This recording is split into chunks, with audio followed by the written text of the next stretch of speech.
अस्सलामुअलैकुम, कैसे हैं आप सब। उम्मीद करती हूँ बिल्कुल ठीक ठाक खैर खैरियत से होंगे। तो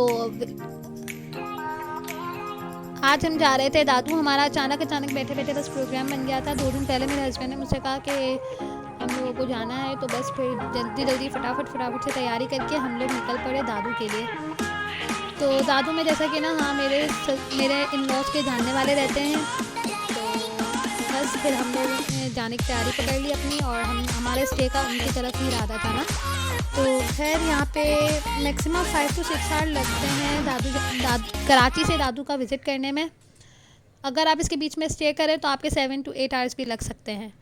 खैर यहाँ पे हमने अपनी प्राइवेट गाड़ी करवाई हुई थी, और क्योंकि हम लोग रात के टाइम पे निकले थे बच्चों का सफ़र, बच्चों की वजह से, तो ये है कि बच्चे फिर ना रात को आराम से सोते रहते हैं। और क्योंकि अगर हम लोग सुबह के टाइम पे निकलते तो बच्चों का पूरा दिन सोने सोने में ही निकल जाता। खैर यहाँ पे रात का 11 बज रहे थे और हम लोग निकले थे 8 बजे।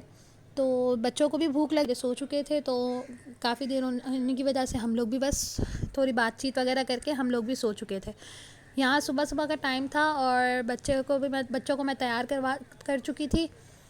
मतलब हाथ मुँह वगैरह धुलवा के मैं इनको फ्रेश करवा दिया था मैंने इनको। और इनके घर के सामने ही ना इनकी एक और जगह है, मतलब घर के सामने एक और घर है, वहाँ पे इन लोगों ने गांव की तरह का सेटअप किया हुआ है।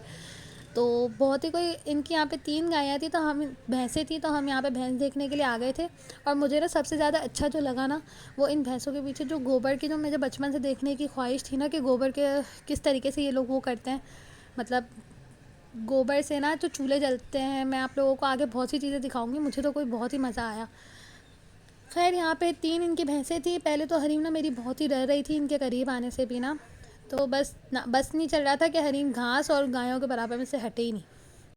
खैर यहाँ पे मैंने ना बच्चों को छोटा मोटा धूप में खड़ा करवा के इन लोगों को मैंने फ़ोटो शूट कर लिया था। और धूप इतनी कोई तेज़ थी, कड़कती, कि बच्चों भाई को हम लोग जा भी रहे ना हैं, आ हमने जाओ। बहुत ही इंजॉय बस बस किया। कितना और डालूंगी, बच्चों को ये तो थोड़ा सा खाते बस खाना माँ। ये चारा ही डाले जा रहे थे। और जब हमने कहा ना कि बच्चे इतना सारा नहीं खाते, तो सामने से दोनों दोनों बोलते हैं ए अजीम, कि ये ना इसको इतना खाना खाना बड़ी हो जाएगी। खाना खाएंगे तो ज़्यादा जल्दी बड़े हो जाएंगे ना। वो इतना प्यारा लगा था ना इन लोगों को बोलना कि बस।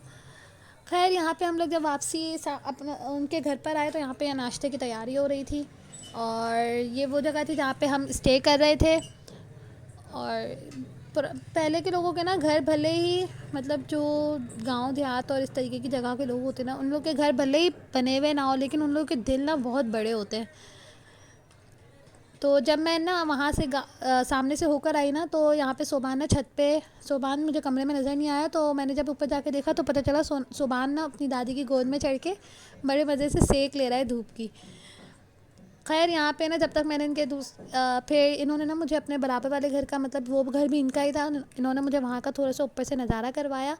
और फिर इतने में नाश्ता लग चुका था, तो हम लोगों ने नाश्ता वगैरह किया। नाश्ते में भी ना इन लोगों ने हमारे लिए अंडा प्याज और पराठे बनाए हुए थे।